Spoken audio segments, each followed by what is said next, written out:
Welcome to Kara's Cures, where we explore the cutting edge of wellness. I'm Kara Sundlun. Are conflicts bringing you down? Certainly there's a lot of conflict in the world right now.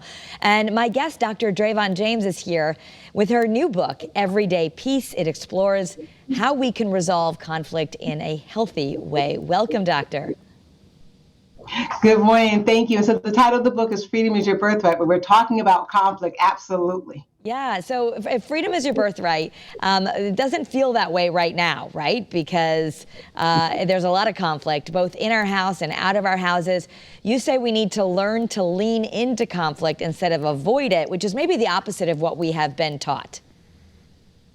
Yeah, it's so important that we get in there, build those deeper relationships, and we can't do that unless we get in there and really get an understanding of what the other person is feeling and needing. And that helps us to explore what we are feeling, what we're needing. We're so often on autopilot and trying to resist anything that feels a little bit uncomfortable.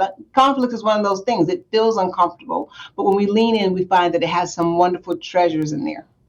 So let's just say you're having a conflict with a coworker and your inclination is that it's really bothering you, but I'm not going to say anything because that'll make it worse. What would you do instead to have conflict in a healthy way?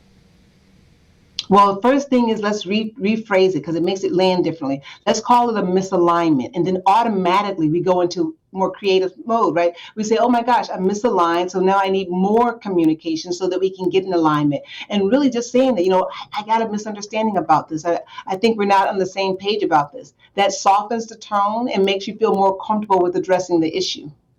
You say everything happens for you, not to you. That's more of a life axiom that if you're looking like, what can I learn from this rather than how am I being harmed? Yeah, and that's absolutely true. So when we have these beautiful exchanges where we have opposing viewpoints, it is an opportunity for us to expand, right? We get stuck in a rut in everything, in our business, in our personal affairs. We get stuck in doing things that we think work all the time. But here, this is happening for us because it's helping us to be more creative, think out of the box, stay cutting edge. So conflict is actually a good thing? It's how we grow, right? Iron sharpens iron. And this challenge allows us to have growth and development. So you say it actually can benefit a relationship because it encourages new thinking. I think sometimes people think after they've had an argument, it's never going to be the same again. And maybe they're not going to be able to be on the same page. How can they rethink that? Or how do they get back to feeling good? Yeah, so this is the point of vulnerability, right? Conflict can do that if you remember to stay calm during the conflict. Remember to listen more than we talk and invite vulnerability. You know what? This may be difficult for you to hear, may be difficult for me to say, but know that I respect you and I want to hear back from you. This is what I'm feeling. This is what I see. This is what I would like to see. Yeah. Being very vulnerable, I'm saying I'm uncomfortable with this conversation. It makes me a little uncomfortable, but I know that our relationship is so important that we need to have this discussion. Really starting with that vulnerability opens everybody up. And some people, in general, they kind of carry a defensiveness or a big stick, or they might even get angry and yell at you. So I think people are afraid of, if I go in there, I'm just going to have all this stuff dumped on me. How do you handle a person who maybe tends to be a little aggressive?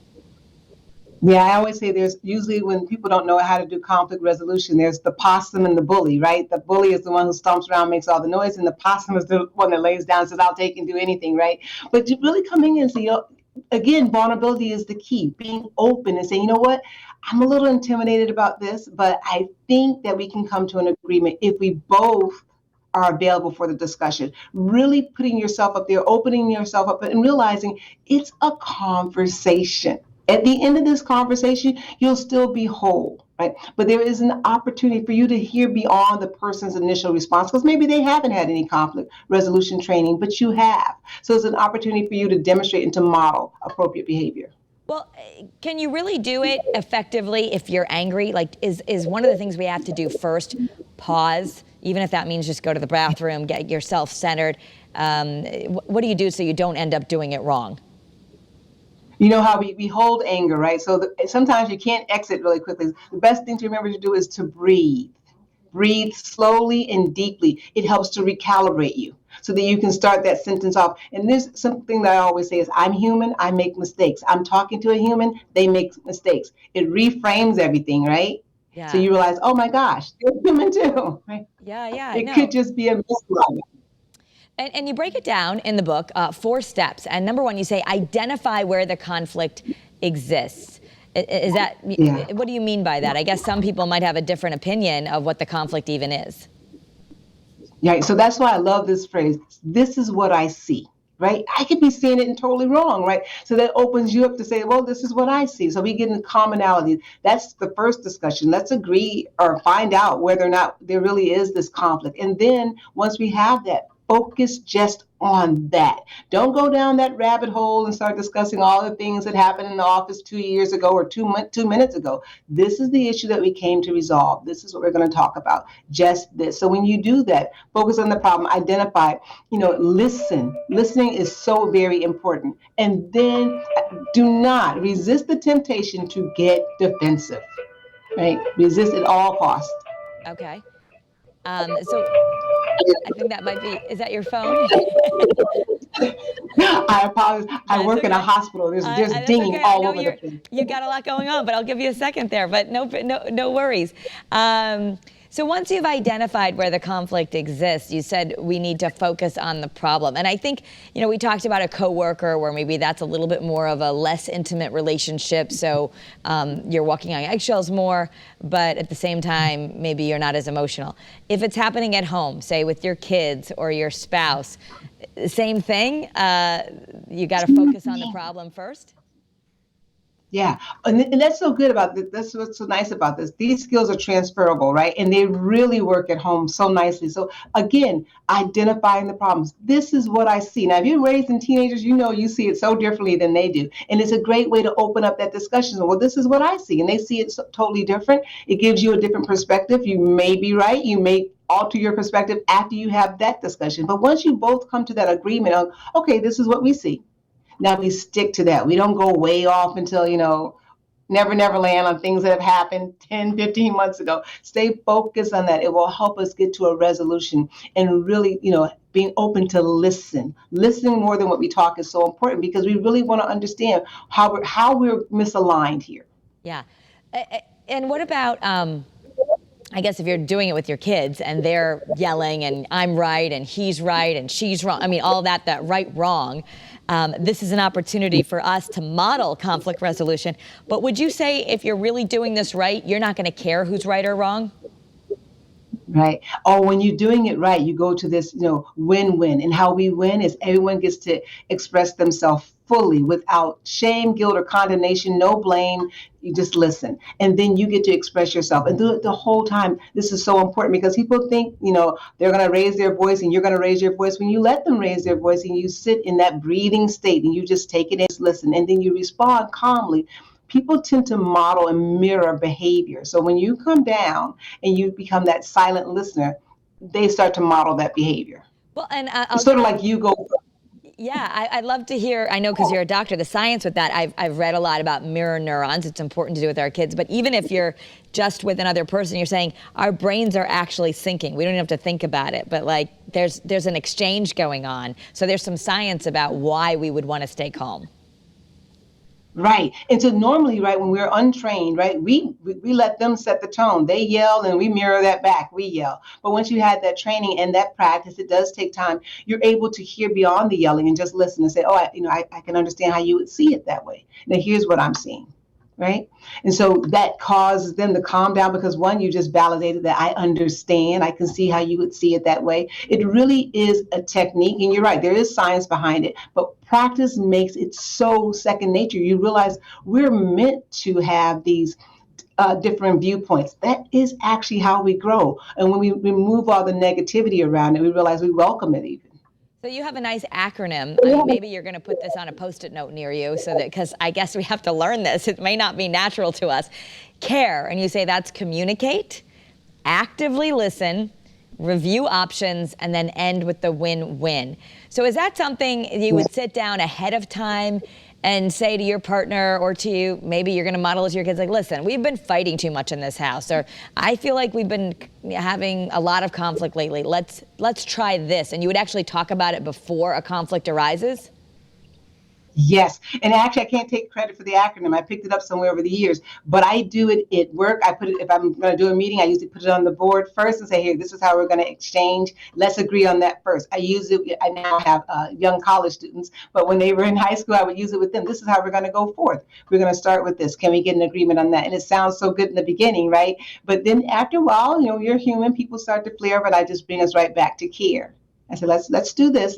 Let's reestablish this here, and then let's go forward. And people get accustomed to you communicating that way, and they're like, they appreciate it. They realize, oh my gosh, I'm validated through this process. And at the end of this, we live in the real world. You may not get 100% of what you wanted, but you don't feel like you've been invalidated through the process, and that's so important. We really are building deeper, more meaningful relationships using conflict.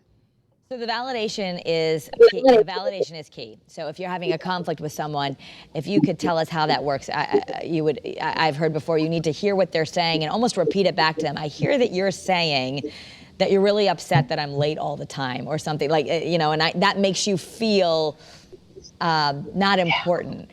So it's really not taking away from you. I guess just even that moment of telling someone, repeating what they're saying can calm them down. Right, because we all want to be heard, isn't it? That's one of the number one things you hear people say in an argument. You're not listening, so you do that first. You validate them. You're here in this space, and I hear what you're saying. Doesn't mean that I agree with it, but I do hear you. I'm giving you that respect. That I am listening. I hear you. You mean something to me in this conversation. So, and saying I understand that this makes you feel this way. So beautiful, because now I've heard you, and I validate your feelings. And then it's okay to say, now this is what I'm seeing. This is what I'm feeling, right? And how can we communicate? How can we align here? Ask questions. People feel so great when you ask them a question. How can we do this? What do you think about this? And being open to reviewing all of the options. So very important. If you leave that conflict only knowing what your opinion was and what your solution was, we haven't done it properly. Well, I think most of us are trained, especially if you're in a type A world or you're in a parent-child relationship of, nope, this is the way it is. I get to make the rules. And that's it. And you're saying that's sort of, we've just been trained the wrong way. We're supposed to instead remember a shared goal. That doesn't mean as a parent you're just going to give in to what your kid says, but the shared goal between your child or your partner, maybe it's just that you have more harmony in your house or that you want everyone to feel loved. Right, because remember, it really you have a task to get done. I work in healthcare. There's always a task, right, to get done. But at the end of this, what's most important is that we have a relationship to maintain.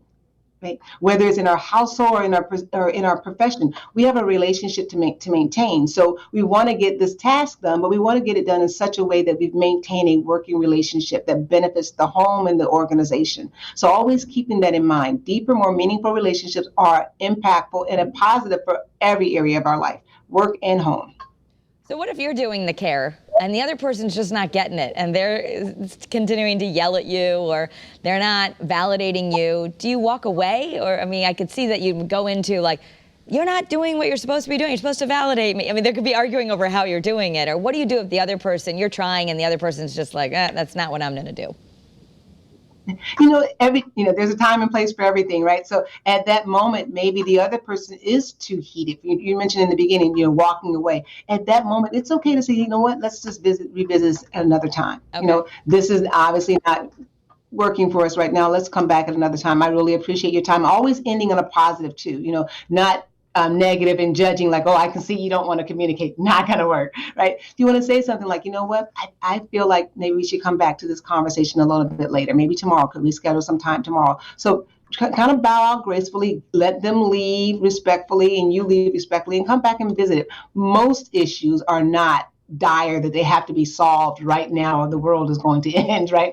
If we do have a little time, there are, of course, those emergency issues when you have to, and if it's an emergency, you're probably not there arguing about it. If it's really, think about that, right? If this is earth shattering, it's probably going to get done. So, if we can't calm down now, we do take that breather and then, schedule a time to reconvene and come back and handle the situation.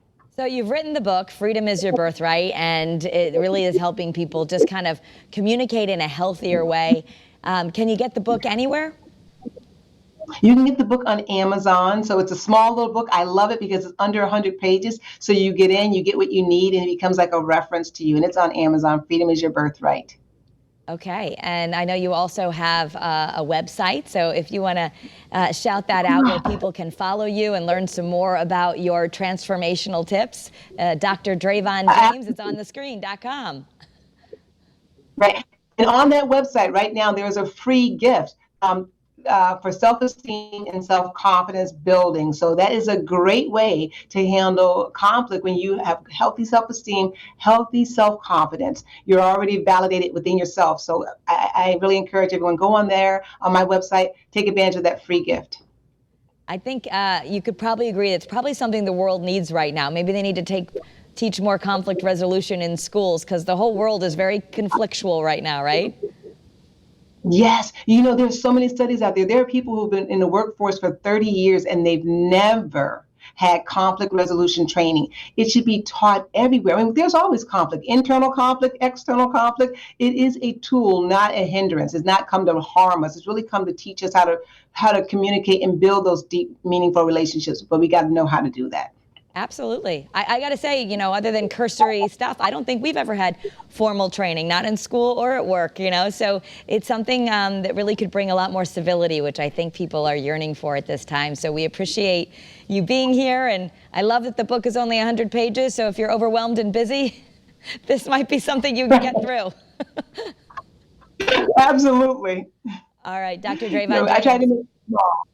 Yeah, thank you so much. And I want to invite everyone, if you want to see this again or see more content like this, Kara's Cures is always on the Channel 3 streaming news app. You can also subscribe to the Kara's Cures podcast and listen to this episode again, and follow me on social media at Kara Sundlun. Thank you for watching Kara's Cures.